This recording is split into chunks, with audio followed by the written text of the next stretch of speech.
really appreciate you all tuning in, and I've loved the discussions that we've been having. It's actually a far greater amount of viewers chatting than we've had previously, and that's really the highlight of doing this. Do welcome back. We were just dealing with a small technical issue before.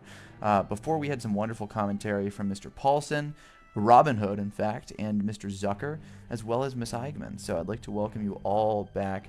We have Gaslight as well. Really lovely to see all of you. I took a screenshot of your comments so that we could address them once again. Hey, welcome back, everyone. And we have Garrett Panther, welcome. Well, if you all are unfamiliar, we are currently engaging on the field in my favorite video game, which is War of Rights. And it is a really excellent view on the Maryland campaign of 1862. So let's go ahead and get into an engagement on the Players United server. Alright, I'm going to go back and reference the earlier comments that we received. Really love to see them all. There we go. And you should all be seeing the wheat fields, which we're joining just now. Very good. So, let's see what we have. We have a comment from Mr. Paulson, which is actually fantastic, and I'll address that again. First, we have Mr. Zucker.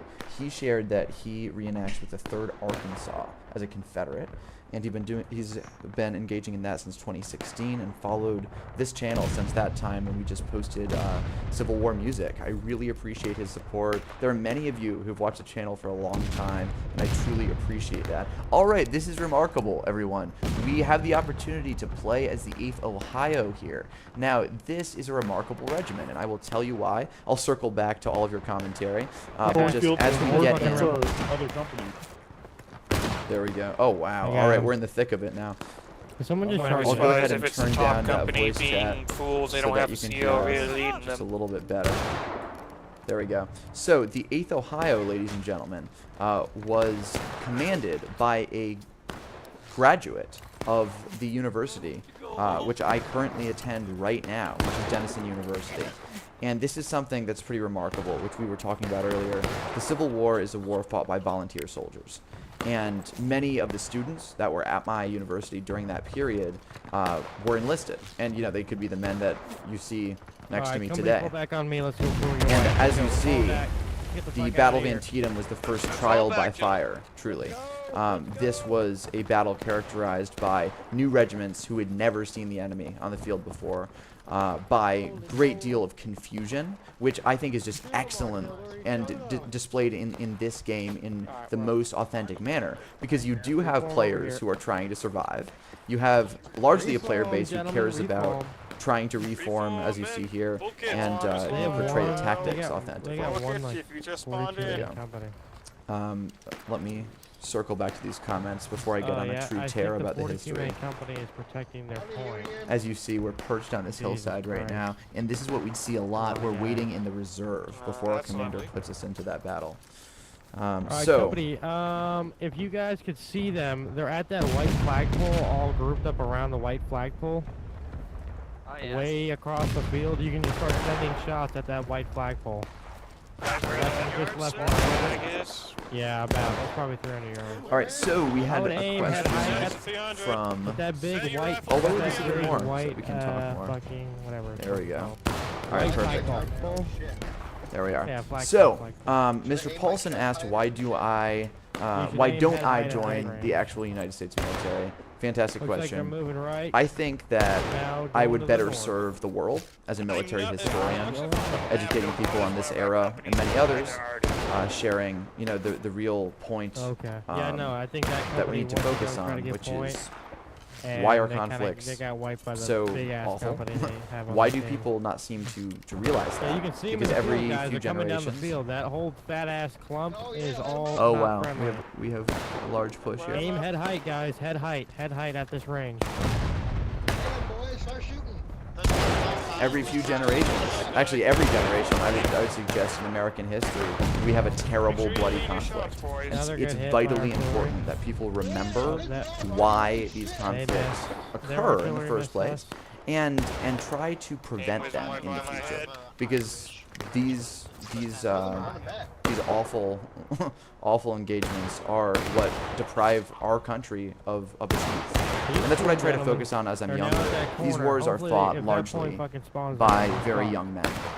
We gotta hope that the point spawns in a favorable... Wow! There we are. Oh man. We've been struck by some artillery there. Alright, let's reform. And so that's why I find it amazing that we're playing this Ohio regiment right now. The average age of a soldier during the Civil War was around 25, 26.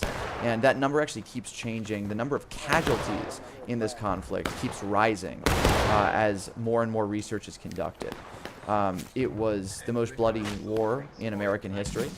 We had, at this point, they say, genuinely, between 600,000 and 800,000 casualties. That means killed or wounded, right? Including missing, which usually means killed as well. And so, I mean, I just find it amazing that we're able to recreate this digitally, you know, as a way to have some fun. These are video game players, of course, but in a way that actually is respectful, and you're able to see maybe just a little bit of what this conflict may have been like. Of course, the best way to engage with this history is through watching documentary films and, you know, reading books. Oh, here they are. And, of course, through historical reenactment. Good lord.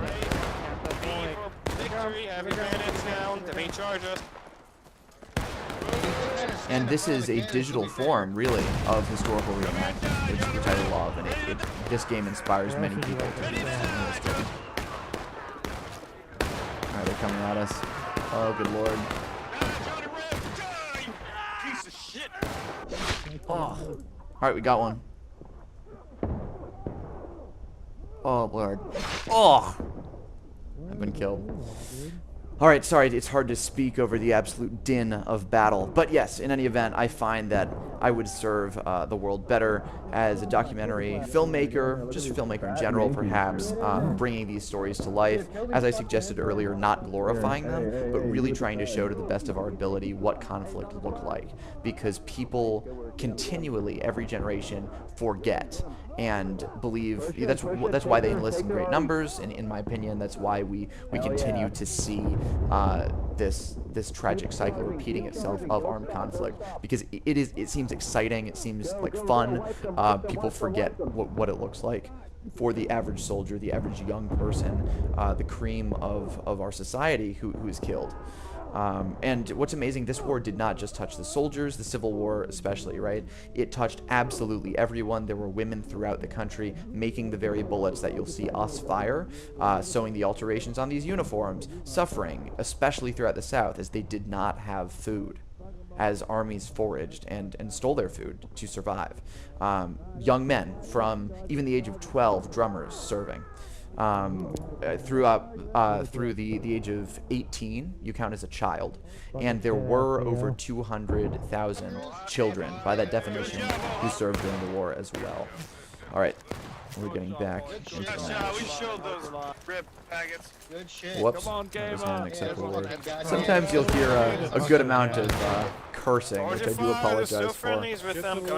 So, Mr. Zucker, once again, really appreciate you viewing the channel for so long. Those music videos are our real bread and butter.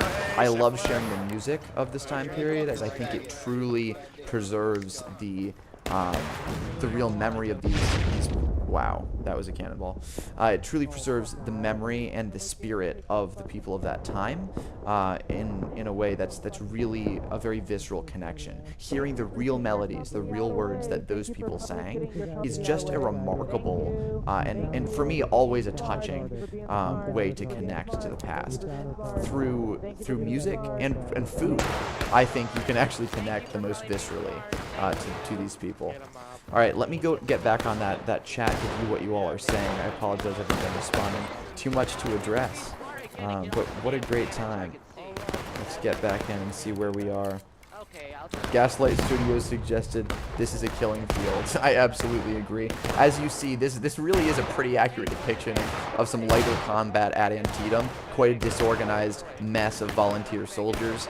I love the detail in this game. As you see, we have a bedroll on this gentleman in front of me. So he's engaged in this fight, in this pitched battle, as we say. And when it's over, he'll be ready to lay down, crash on that bedroll. Ohio Company, let's go. We're shifting. Let's go. Press T, follow the storm, moving out, shift left. All right, let's see what else we have. Silas Eclair suggests, I hear, this is a direct quote from J. Harrison Mills, describing the aftermath of the Bronner Farm, and unkilled, so perfect, on picket. From the 19th Indiana Regiment, another Midwestern regiment. So let's quote this here. Thank you very much for sharing this, Silas. I hear that awful sound, the cry of some abandoned sufferer, or dying in agony alone. Thank you very much for sharing that with us. I can't find this era any more fascinating. The more you read, I've never heard that quote.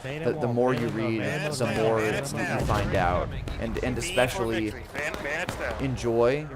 It's a big word to use. The more you investigate the real stories of these men. This time period reveals itself to be the most fascinating human story in our history.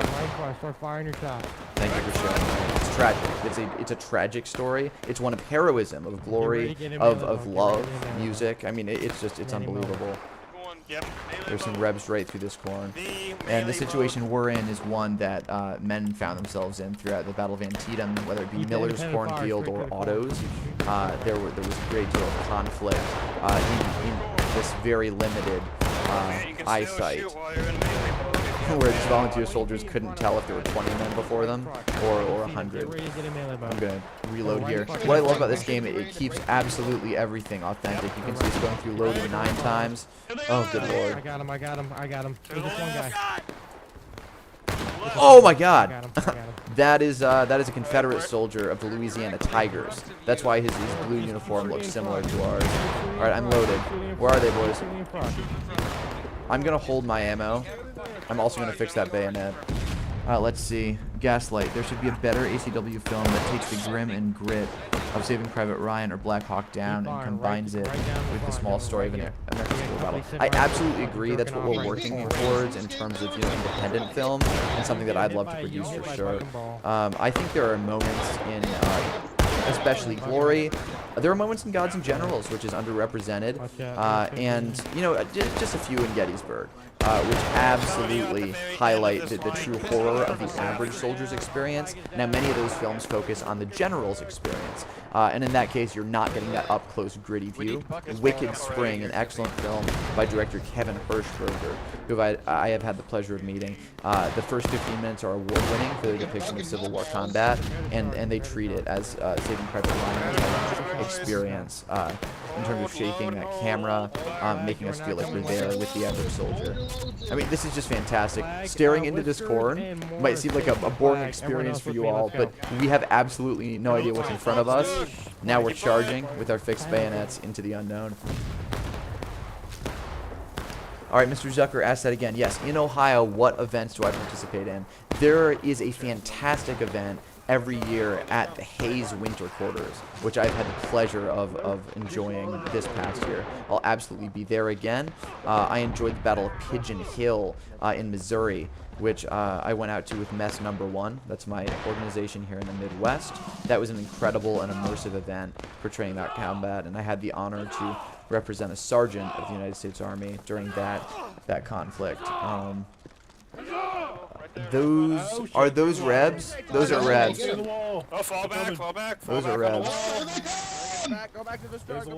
Good lord. Let's fall back. See, this is what Antietam actually looked like, in an approximated sense, of course, right? We're running up, we see the enemy, we run away. There's not a great deal of discipline here. NCOs and officers alike are new volunteers who've only maybe read that manual and never actually been engaged. Good lord. You're gonna lose your flag down in there. Good lord. Alright, the flag has fallen. Good man, good man. What other events have we participated in? I was at the Maryland Agricultural Fair of 1858. I had the honor of leading music for that with my great friend, Miss Anna, MD. That was absolutely amazing, hosted by Homespun Historical Ventures. I know there's some excellent local Ohio events. Bam. That was absolutely one of those rebs dropped. Fall back into the corn. We'll reload. There we are. Yes, and so that was a wonderful time. But yes, I'll keep you posted. I will actually post the schedule of events that I'll be at. That's a wonderful idea, because I would love to meet any of you who are living historians. And if you're not, please feel free to come out to our events, spectate, learn a lot of this history. Because, you know, what we're recreating digitally here, it's hard to imagine, but we actually do recreate this in real life to a much more authentic extent, genuinely. Minus the actual blood and guts of combat, of course. And that is what you gain from this kind of digital experience. Good lord. The balls are flying. There we go. Alright. Coming back in. Mr. Bucktail. Always glorious day when I'm streaming. Thank you very much, my friend. It was absolutely amazing to play with you last night. And Mr. Bucktail was representing a colonel last night, riding back and forth. We actually muted the voice chat within the game known as Battle Cry of Freedom, and he rode back and forth dispensing his orders to us as company commanders.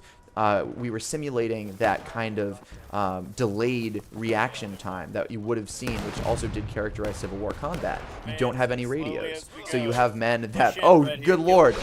Oh, I got the officer. Oh, I killed the officer there, gentlemen. Oh. Now, see, that makes your life feel valuable. And I know it's a wild thing to say, but at that event, at that Pigeon Hill event, we charged the Confederate works after a day, maybe a day and a half, of being stuck on that hill. We directly charged the Confederate works. They're opening up on us. And time does slow down. You know it's not real, but the smoke hung in the air, just clung to the ground because there was a large storm rolling in, just perfect conditions. The sun was shining through. We're charging that hill. And in front of me, I can see the charges going off, the weapons in front of me firing, and there's no Confederate soldier who has his weapon directly aimed at me. And I spot an officer, and just kind of like a moth to a flame, I just ran directly at him. And it's odd, but I can honestly tell you, I figured in my mind, if I'm able to take him down, I could instantly recognize him, well-dressed officer. It means more for me to take him down than my life does. In this current situation, if I'm able to take him out, then I will have done my duty, genuinely. I ran right up to him. We engaged in some of that simulated hand-to-hand combat, and a few of his men came over and bumped me with their rifles, and I slid probably 14 feet, genuinely, back down the hill. But in any event, just really remarkable experiences you get in what we call the hobby. Pretty remarkable stuff. Mr. Paulson suggests I hop on Fort. I will say this is my favorite version of virtual gaming. It's just such an immersive, a deeply immersive experience. And when the player base is actually engaged, when they're in this voice chat acting as soldiers would, it's the most heightened experience that you can have in virtual gaming. Look at that, 8th Ohio. And as I suggested, there were 2 graduates of Denison University who were in the command structure of the 8th Ohio Infantry. If I'm incorrect, please do correct me, but I found that out at winter quarters from a regiment that portrays the 8th. And I'd actually love to form a club at this school which recreates the lives of these men. That's the best part of living in history, is creating these daily interactions. Cooking, singing, reading in camp, drilling, and then engaging in battle. Get out of here. Come on, we gotta go. We gotta go. We gotta go. Oh, I'm out of ammunition. Good lord. This happened to me, actually, during the 160th anniversary of Antietam. Oh, good lord. When these rebel soldiers are directly on top of you, good lord, when they're screaming that rebel yell in your face, that good bayonet. When they're screaming that rebel yell in your face and you're trying to load, I forgot where I was in the process of loading. And my grand mentor, Mr. Prelato, behind me. Let's get this, man. He was keeping track of where I was in the loading process and ensuring. Oh wow, I'm gonna chase him all the way back to Richmond. Bam! Got him. Alright, now I'm far too exposed. He was keeping track of where I was in that loading process, and he was just saying to me, alright, load cartridge, RAM, and it felt real. This was the first event I'd done outside of New England. Just as these Connecticut soldiers, these Ohio soldiers experienced their first taste of fire at Antietam. That's exactly what I got to experience. And it's a totally different ball game. See, I'm loading right now, right? This seems very easy when you drill it, when I'm doing it in my backyard at home. when there's men in front of you shooting at you, even in that simulated environment, you start forgetting where you are, and you better dang well make sure not to shoot that ramrod. Oh wow, we have a great deal more comments. Love to see that. Hey, Mr. Zucker, what an absolute pleasure. Thank you. I will absolutely post the events for this year. Please join up next time. Love to talk with you. That was excellent. Gaslight, love to see your comments, my good friend. I will review those in just a moment. We have a heated conflict with these rebels right now in the case. Might have gotten one there. Let's reload. All right, so let's check. Mr. Eclair has another quote. Thank you so much for sharing these. This brings the battle to life. Let's see what he suggests. All right, Rufus Dawes. His is a fantastic quote. We'll read it after we engage in this conflict here. And, you know, of course, we're not to say that this is at all what happened during the Battle of Antietam, but it absolutely may simulate what this was like. And I would suggest it does, to the best of its ability, as a virtual game. And, you know, it, of course, keeps that kind of fun of, you know, playing a video game. But what you're seeing right now happened at the battle. All right. I've dropped him in. That's an officer. This is what we're talking about, gentlemen. We've killed him. See? We've killed him. We've killed... That's 3 men. That is including an officer. And see, now my life, if I lay it down, it was absolutely worth it. We've disabled that entire company's command structure. And we'll talk about command structure in a minute. Is this a federal? All right, see. We're experiencing the fog of war. Can't quite tell. All right, let's charge him out, 8th Ohio. Come on, Ohio. Let's get him. Let's go. Let's go. Get him, boys. There he is. Let's go, gentlemen. Fantastic. That is 5 rebels dispensed. I shall say by my hand. This is the best run that we've had. So what we just did, oh, and now I'm down. And see, that life was well worth living. That was a good run, ladies and gents. So what we just experienced was a real moment, right? That could have happened to, I would say, a fortunate soldier. We managed to take out a Confederate captain, it looked like to me. You can replay and look at his bars, let me know, perhaps a lieutenant. We took him out in a melee combat. And when you take out that captain, then his lieutenant has to assume command. If he is already killed, which is the likelihood in this case, then the entire command structure is thrown into disarray. The first sergeant takes command of the company, and every other responsibility has to shift. And that's what's fascinating about the United States military, even to this day. It's different than it was, of course, but that shift in command structure, especially during the Battle of Antietam, meant that hours of vital time were wasted. There we are. And it could really be the absolute downfall of a company. You see, after they charged us, when their commander was hit, there's no one to issue the order to withdraw.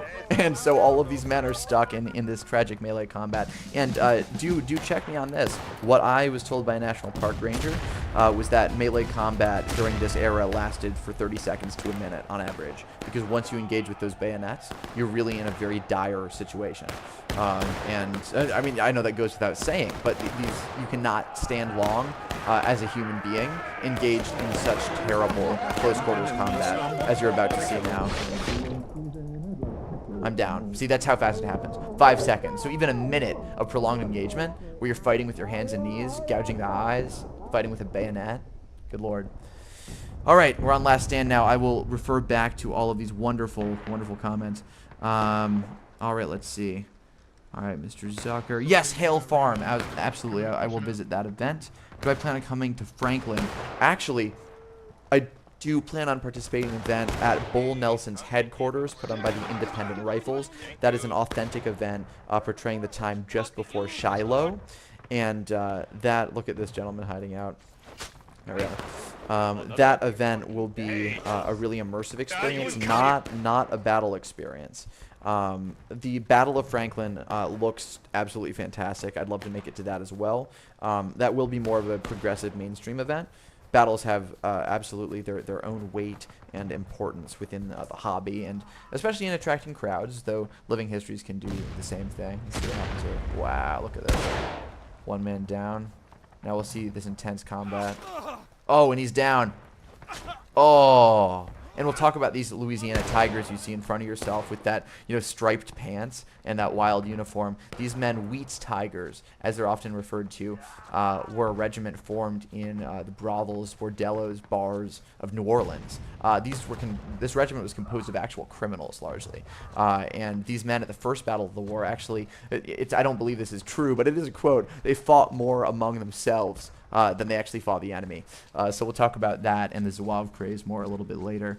Let's see what's next. So let's quote Mr. Dawes, Rufus Dawes of the 6th Wisconsin, who actually fought in the American Civil War, ladies and gentlemen. Let's hear this, shared by Mr. L. Clare. Men, I cannot say fell. They were knocked out of the ranks by dozens. That is a quote from the Battle of Antietam, bloodiest day in American history, bloodier than D-Day, right? The Miller's Cornfield itself was bloodier than Omaha Beach. Thank you very much for sharing that. The intersection between modern combat and Napoleonic tactics that you see during this period is one of the most fascinating things. And like I said, sharing the music of this time, connecting with those young people who largely controlled these armies, right? Sorry, not controlled, largely fought in these armies, controlled by older gents. Young women who made the very bullets that were firing.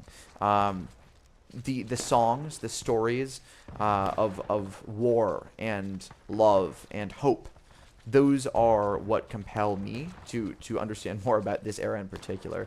How people went through this horrible ordeal by the millions. We had 2 million men in the United States Armed Forces alone, but when a country tears itself apart during Civil War, it's just unbelievable. And we're at another crux in our time as Americans right now, which I hope does not descend into more violence. But that's why it's so vital that we continue to study this era, and why I intend to try to create films preserving the memory of these soldiers throughout American history, but showing that we must not allow this kind of violence to have a place within our society. That's really what it's about. And of course, exploring those personal stories, bringing it to life, because they're incredible tales. And they're all true. And it's more amazing than any fiction, I would suggest. Huzzah. That's what I see from Echoes from the History. Thank you very much. Let's see what else. Yes, I would love to do a Battle Cry stream. I was planning on doing that with some of my friends. They were busy today, but just amazing to be back on War of Rights. This is really the most authentic view of this era of combat, I would suggest. Let's see. Any events in mid-July? That's an excellent question. I would love to visit this History Con. How are you, Militaria Collector? Thank you very much for tuning in. Look at that. How fascinating. At the end of the war, Gaslight Studios shares there was about 1.1 million men in the field. Largest army on Earth, larger than that of Tsarist Russia. Just unbelievable, isn't it? And like I said, many of these men were volunteers. Till you get to 63, they turn into draftees. Just unbelievable. I read an incredible book. If anyone wants to investigate it, enjoy that reading, called Recollections of a Private Soldier in the Army of the Potomac. That was recommended and read by myself and my grand mentor and friend, Joe Ewers, from the 2nd South Carolina String Band. We read this book. Half of it seems like genuinely it cannot be true. I'll share some stories from that later. It's just unbelievable. We have too much to talk about, ladies and gents. We have to do this more. Let's keep going with these Midwest boys. As you see, they have those hardy hats, which are really a major indicator of, I shouldn't even say indicator, but a major fun feature of the Midwest regiments. Instead of these classic kepis, they have these big black hats. And since I've gotten out to the West, you can actually see on my college bookcase, I have a really nice beat-up one. I have more of a top hat, and I have another good hardy, in addition to a civilian hat. So there's a good 3 of those. But yeah, black hats were very common. They were allowed in many of these Western regiments. In the 8th Connecticut, which is a regiment I portray at home, the men under General Harland, former Colonel Harland, were instructed not to wear civilian hats. Colonel Harland wanted them to look like a real military regiment, and to him that meant wearing caps, right? Wearing McDowell caps. Cover our friendlies. Go get that. All right, Get that are we up. going to be loading? Let's look at more commentary. Hoosier, yes sir, fighting for the Hoosier State today. Yeah. Let's do it. That guy's flag's getting wiped. Oh my fucking god. Start shooting them, guys. Wow. All right, we were struck by artillery there. Let's get up. Oh lord. All right, we're loaded, I believe. Okay. Nope, we got to finish that. Let's get this round 7 in. Love talking with you all in the comment section. Please do continue to type whatever. Oh my lord. Type whatever you're thinking. If you have suggestions for the game, if you want to talk history, if you want to talk living history. Oh, good lord, I'm down. I'd love to, especially killing some time in between the casualties. It would be fantastic. Yeah, please do it. Go ahead and join the game if you'd like to, ladies and gents. That'd be just fantastic. Love it. Gaslight, fantastic commentary. Let's check this out.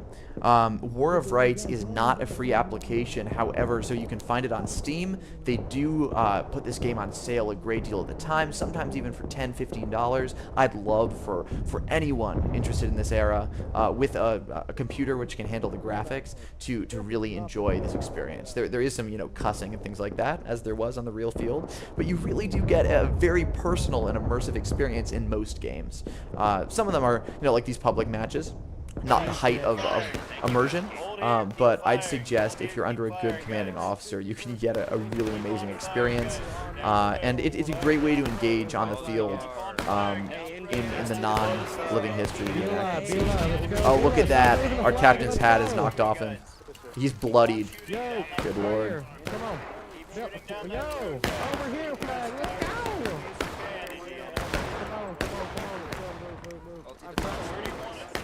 And Gaslight is absolutely correct. Yeah, I love that. He suggests, I love having you on stream, Gaslight, just amazing commentary. He suggests it's mildly amusing that these volunteer soldiers wore the Hardy hat that you see here upon this man's head, which was the hat of the United States regulars. Regulars means that you're in the actual United States military, right? I'm sorry to say the actual, but you are a regular trained soldier in the military. You're not a volunteer. And he suggests it's actually a little bit comical that these volunteer soldiers wore that hat, having never seen experience prior to Second World Run.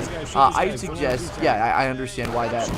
Oh, might have taken down an officer there. I understand why it might appear comical. I think it's it's so deeply admirable that these volunteer soldiers from universities, from towns, the baker, the printer, the lawyer, and politician raising these companies would decide we're going to try to emulate real soldiers. We're going to join this fight and end it in a few months. Of course, we know, even by Antietam, this war has taken a very dark turn. And the world will never quite be the same again. Shoot them. Sir, please be careful. There's shots landing close to you. Captain, please, sir. Move up. Let's go, move up. Boys, come on. Alright, put the cap on. Let's go.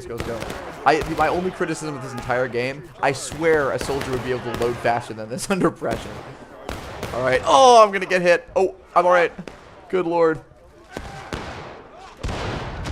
Oh, lord. Uh-oh. I'm turning around. Oh, they're on me. Help, boys. Okay. Alright, I'm fixing bayonet. Oh! I've been killed.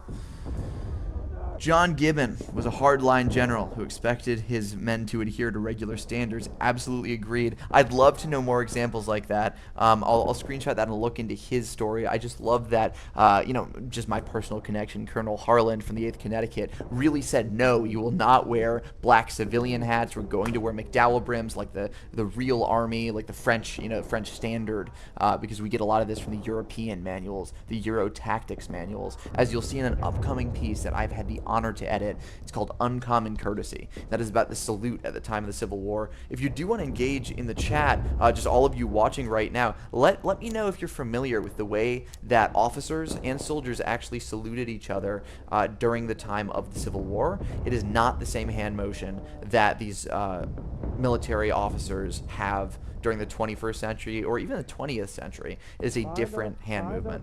I'd like to see if any of you are familiar with that. Type it in the chat. I'm sure you are. And then I'll get into history a little bit later. That is what this piece, Uncommon Courtesy, is actually about. All right, I'm going to try to reload. Those men are coming directly up on our line, but quite a hill we have here. And if you have not realized, ladies and gentlemen, the maps within War of Rights are beautifully terraformed, is the term of art, to represent the fields of Antietam. So unlike just a Call of Duty, if you visit Antietam battlefield, you can see where you quote-unquote fought as a soldier in-game, which is just remarkable. Oh, our artillery got a good hit on them now. independent fire. Shoot the flag. Shoot the flag. Shoot that flag, man. Shoot them, guys. You're fired. Whoa!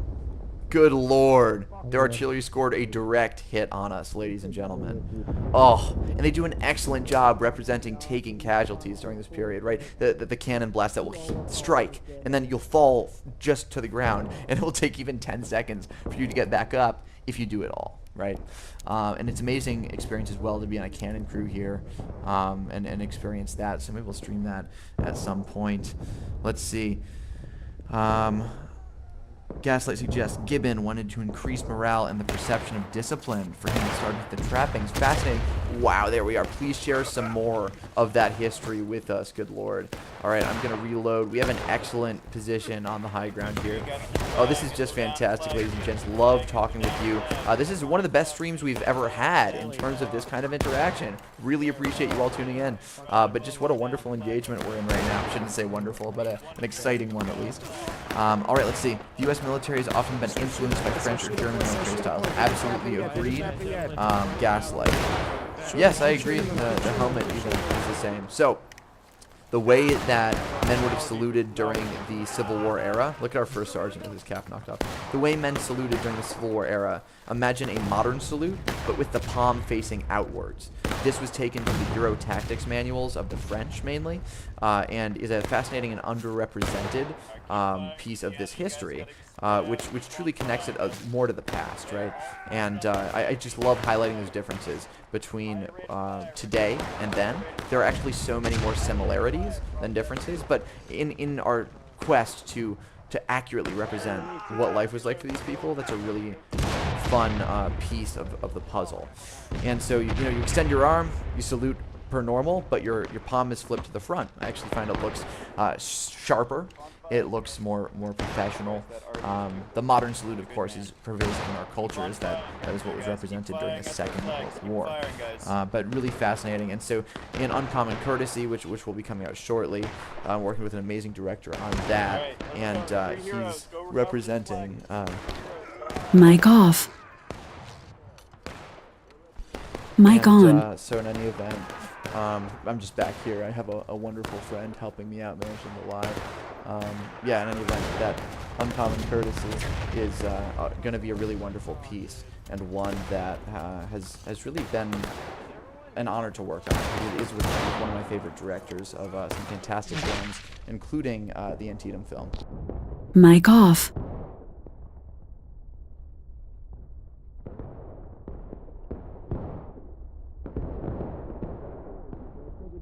All right, Mic on. we are back. Let's see where we are. Seeking a deployment. What are you waiting for? Fucking charge! All right, here we are. Gaslight with more commentary. I greatly appreciate it. Gaslight shares in the wake of the Crimean War, in which the French were by far the best troops. That is quite an interesting commentary there. The Zouave craze became a real thing in the U.S. Absolutely, and this is what we were going to explore next. That is indeed, it's a French Algerian style. Absolutely fascinating. This was something that throughout the United States, young men formed these militias to exercise, to drill, and never thinking there would be a conflict in the United States, but always to be ready and exercise their rights as American citizens, be ready for a future conflict. Part of it was to look cool, right? It's a fashion show for them. And the French Algerian style that appeared during the Crimean War, bam, during that Zouave craze, became really pervasive. And so what we refer to, good lord, what we refer to in that Zouave craze is this wild style of uniform. You have red baggy trousers, sometimes even a fez cap, like what you might imagine Santa wearing, right? And then further on, you have a red coat, which sometimes occupies many different rows of brass buttons. My friend Scoots in the 14th Brooklyn, they represented the French Chazor style of light infantry. They have multiple rows of buttons, still the same kind of kepi, but all these bright red colors. And like I suggested, these early war militias would commonly adopt these styles. So when they entered the United States service, they began in these same brightly colored uniforms. Antietam and then Chancellorsville really are the last battles at which you'll see Zouaves, because the regular federal issue uniform, which I'm wearing now, which all these gentlemen around me are wearing, starts to become more prevalent. And really what that is, it's a very practical style. It's a very modern style. The regular federal uniform, you have a sack coat, you have trousers, you got your shirt and your underdrawers. That's exactly what you wear every day in your normal life, in addition to your cover, of course, your hat. The trappings we have are your cartridge box, your cat pouch to build a fire, and your bayonet. I've been stabbed. Oh! I've been killed. Alright, let's check back in with the chat. Fantastic commentary, gentlemen. I really appreciate you showing all this history. This is really what it's about. I love how a virtual game such as this is able to connect you back to the actual history of the period. Thank you for the highlight there. You know, never know. I'm on the school Wi-Fi, so if my mic is going on and off, that might be why. But if it becomes an issue, do let me know. Let's check this out. Here's another quote from Mr. Elclair. Sir, would you kindly join every stream? I would so love to have you. And of course, in addition to Gaslight, your commentary is just really invaluable. Sharing these original accounts of soldiers brings it all to life as we're experiencing that real representation of what you guys went through. All right, we gotta get it. All right, yes sir, yes sir. Bayonets a go. You heard him. Bayonets a go. Alright, let's fix it. Bayonet if you don't know. There we are. There we are. Alright, let's go, boys. Alright, hold here. We're now trickling in. Alright. Are we holding, sir? Hold. We're gonna reorganize. Yes, sir. Reform. Alright, we have an exciting bayonet match here. Rambo. I will go ahead and check that chat again. Alright, keep these flags up, guys. Alright, we're gonna I'll clear. I will read your quote just after recharging.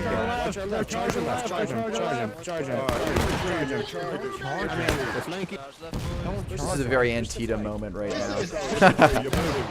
Alright, are we charging then? Flag stay. Good lord. This is not what we expect to see in line combat, ladies and gentlemen, but certainly would constitute what a melee would look like. Alright, let's take him down. He's still reloading. Can we get to him? Oh lord! Oh, good work. You saw I flinched there. I did not go straight for him. Are we over the hill? Are we holding here or over the hill? This is where we fall apart. Let's get him. Good lord. Oh, you can see that artillery fire coming in. Absolutely ripping apart, man. That is a canister, which is effectively a collection of metal scraps loaded into a gun, firing like a shotgun. Alright, now we're taking this flag. Good lord. I shouldn't go for that bugler. Oh, I've been knocked down. We can still get back up. Let's get back up. Okay, oh lord. He's down. Who up? Is that a Reb? No, no. Good lord. Alright, let us read this account. Mr. Elclair shared. It's from the 19th Indiana song. I had no idea. Well, I have to learn this one. But when that little fighter, General Gibbon, began to pull the regular army ribbon, every one of you got down and went to begging, but he couldn't make you take the legging. Fascinating. So I'm unfamiliar with the history of this regiment. Please do continue to educate us. But it sounds like these federal leggings that were greatly favored by the general were not the favorite of the actual soldiers. How fascinating. Gaslight shares that he really means earnestly that French troops were the best in Crimea. And of course you had General McClellan, who was viewing that Crimean War, and he brought that style over, especially being fond of the Zouaves. But the Zouave craze is something we should get into in real depth when we portray one of those regiments. We could talk about that genuinely all day. The French were far better organized and tactically more flexible. Right, and that's why we adopt some of those light infantry tactics, such as those of the chasseurs, right, during the war. What you'll see later on, and you will see in more organized matches of this game, is the really deliberate use of skirmishing, which is a fascinating part of this history militarily, and something that you don't expect to see during line combat, where these men are really spread out and engaging in a very different kind of warfare. I guess we can't go that way. Mic off. No, pro gamer. The move was to go up to that. Mic on. All right, I'm back now. Here we are. Just checking that chat once again. Let's see what we have. Yo, I mean, there's no matter. Yeah, there's an open field. All right, anyway. fantastic. They already can hit Trying to us see if I anywhere on this missed map. everything here. Both points are All right, there. excellent. I think we're doing pretty well. Do continue in there, boys. I really do appreciate that.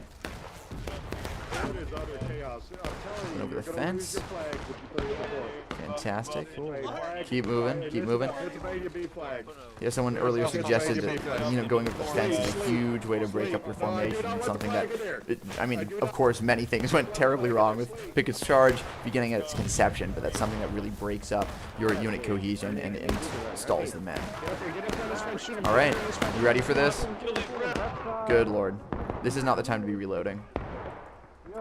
You're Yankees. What are you I'm not feeling great about this one, gentlemen. I might slink away into the corn. I'm getting out of here. Alright, going back to my boys. As you see, we're suppressed right now. That's why the screen becomes gray. I'm fixing that bayonet. We're going to get ready for whatever may befall us. Alright, see, now this is a fascinating part of the game, right? We're going to fall in with a mixture of Company A and B. That would happen all the time, right? You get separated from your friends, from your boys, as we say, your pards. That's one of my favorite 19th century terms. These are men that you would have grown up with that were your best friends. And pard means partner, kind of in that Western sense, right? All right, I'm going to reload here. This is a very risky area. Reminding me of Devil's Den at Gettysburg. All right, reloading. So we have reloaded 9 times. We've charged the cartridge. We're ramming the cartridge home. We're returning that rammer. He should be returning it with his pinky. Let's see if he does. Yep, he did. That way you don't blow off your hand. Putting on that cap. As you see, the bedrolls impacting the way we can see that. All right, now where are my boys? We're with an assortment of stragglers here. Where's the rest of our company? Are we grouping up here? Yeah, we're all spread out. Interesting. Okay, we're occupying these rocks. All right, I'm gonna take a breath. This is a good place to be right now. This is a good place to be. Oh, guys, here they come. Here they come.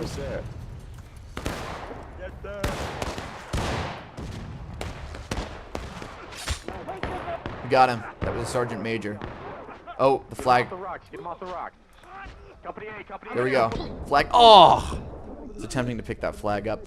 Now, at the Battle of Antietam, you'll have instances, the Texan boys, they had, 5 or more of their flag bearers shot down in rapidity. Now, these flag bearers were a core of unit cohesion. That flag was the main symbol that these men could rally behind and fall in next to each other under. So, holding that flag was an honor reserved for non-commissioned officers, NCOs, as we say. That means corporals and sergeants, right? These men were honored to have this dangerous position, which generally meant they would be targeted by enemy fire in this area. And of course, during this time period where rifles were actually very accurate and the tactics are not up to date with that reality. You'll see that at 100 yards, you should absolutely be able to hit a man. 300 and 500 yard sights are represented on the 1861 model Springfield, and those sights can actually, I mean, if you're a real trained soldier, pull down a man at that range, especially when he's holding a large standard. So these men, especially at this major battle of the war, were really in a dire situation. I was told I'd get a nice pay from doing this. 3 square meals a day, my boy. Already is too good, and our flag bearers are just too bad, man. Yeah, I mean, all right, reloading. Points, I mean, Look at these boys. They're already shooting down. Yeah, on so we have us. a majority of these hardy hats here. And that's the symbol of mess number 1. My organization out here in the middle, the Midwest, as we say, right? Or the Western theater of the Civil War. Still hit us. Ben Hood, what's going on, my friend? Wonderful to see you. He's sharing a story from our experience at the 160th anniversary of the Wilderness Battle. That was one of the greatest events I have ever participated in, hosted by Civil War Historical Impressions. That event was called, quote, a devilish entanglement.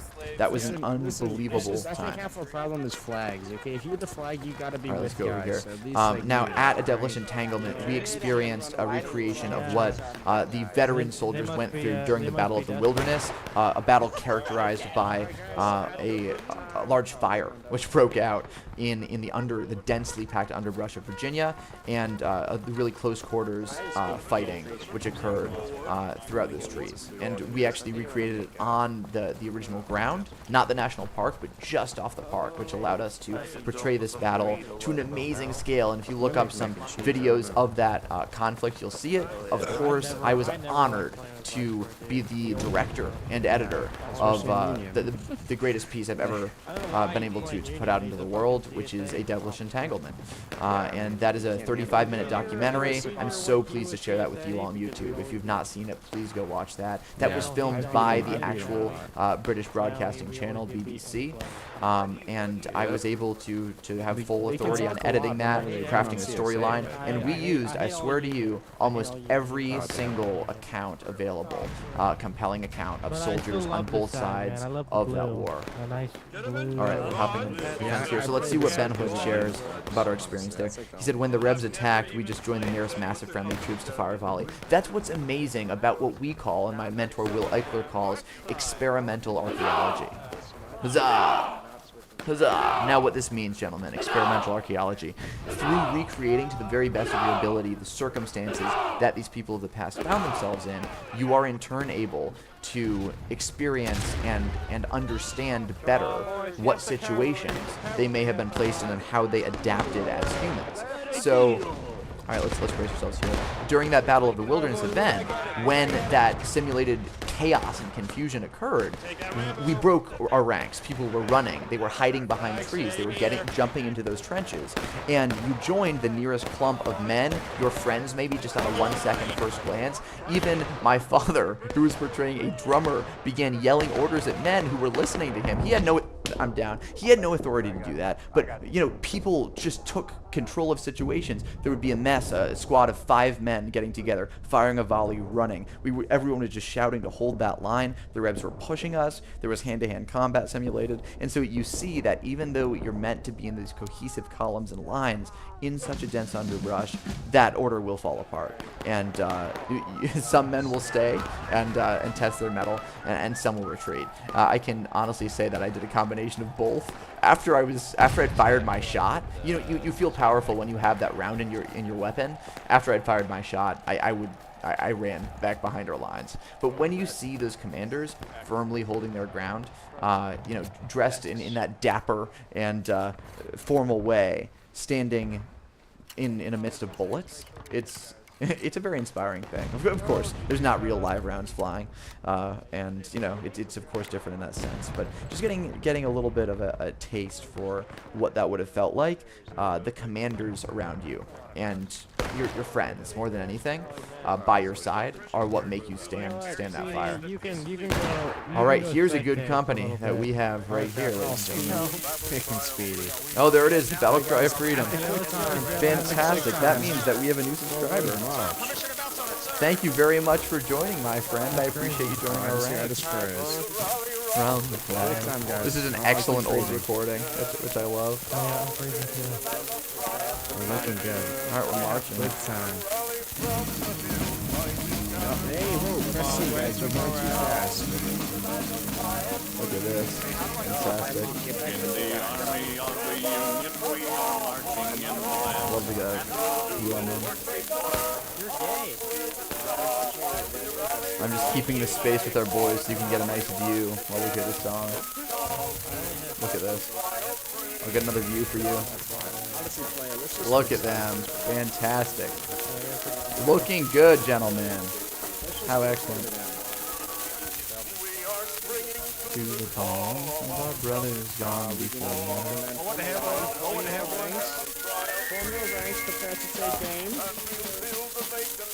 Alright, moving to line of battle.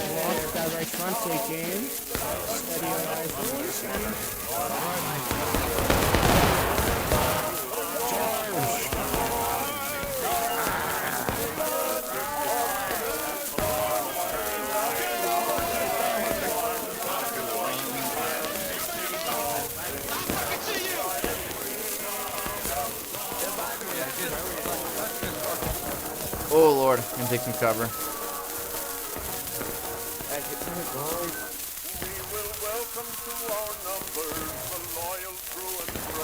cartridge.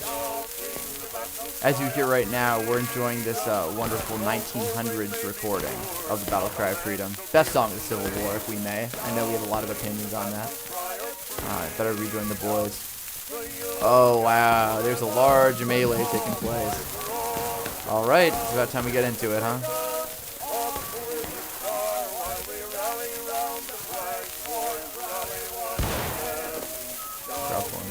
Oh! And the Confederate Army has secured the field, even while we hear the battle cry. What a true bummer. Well, it was a wonderful fight. It was an honor to portray the Midwest soldiers. We'll close it out with a song.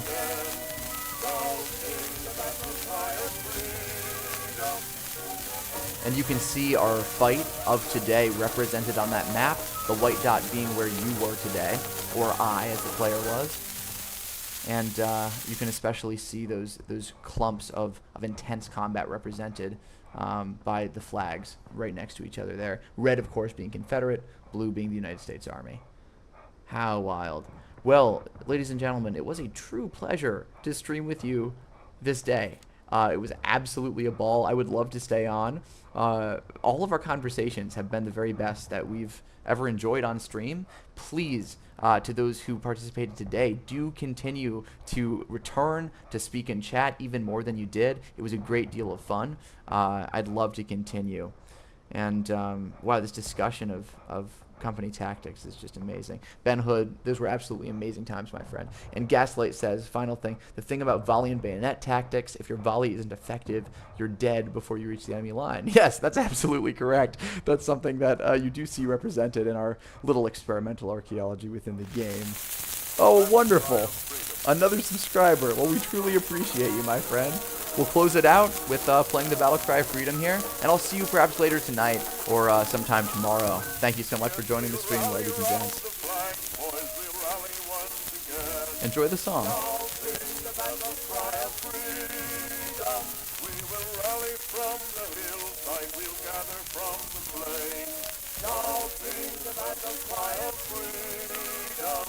The Union